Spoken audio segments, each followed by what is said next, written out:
कथा में प्रवेश करें। आज नैमी सारणी की पावन भूमि है, जहाँ पर शौन का दिन 88,000 ऋषियों को सूत जी महाराज अमृतमयी कथा का रसास्वादन करा रहे हैं। कल श्रोताओं आप लोगों ने रात्रि की वेला में श्रवण किया, प्रभु के स्वरूप का वर्णन आप लोगों ने श्रवण किया बड़े ही भाव से समय के अनुसार। अब सूत जी महाराज शौनकाद ऋषियों से कहते हैं, ऐ ऋषियों, कहते हैं ये श्रीमद् भागवत कथा ऐसी है कि पापियों का कल्याण करने वाली है।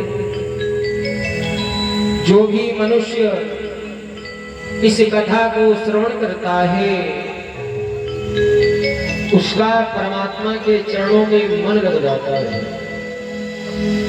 यदि आपने भगवान की कथा को श्रवण किया तो परमात्मा के चरणों में मन लग जाएगा।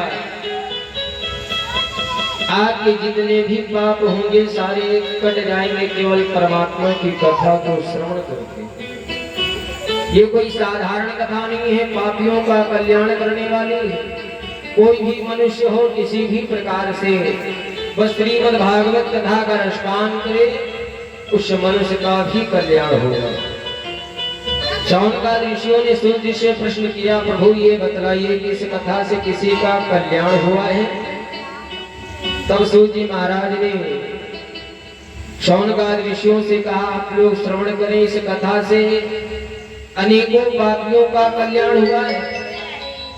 स्वयं भक्ति मैया के बेटे ज्ञान और वैराग्य का इसी कथा से कल्याण हुआ। कैसे हुआ बताते हैं, श्रवण करें। कहते हैं कराल कलयुग आ रहा है।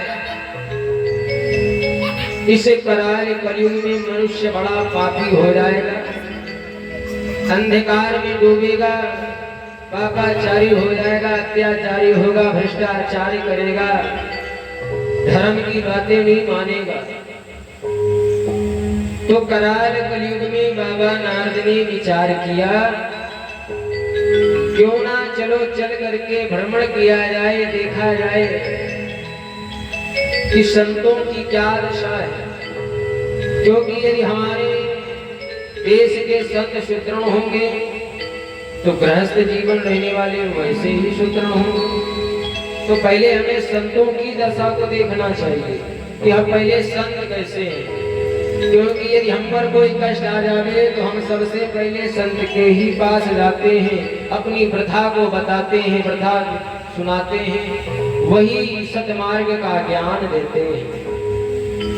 तो बाबा नारद ने विचार किया, क्यों ना चल करके थोड़ा संतों की दशा को देखा जाए, इस मृत्यु लोक में देखा जाए मनुष्य क्या कर रहे हैं, क्या भोग कर रहे हैं, कैसे कर्म कर रहे हैं, कैसे आचरण पर चल रहे हैं।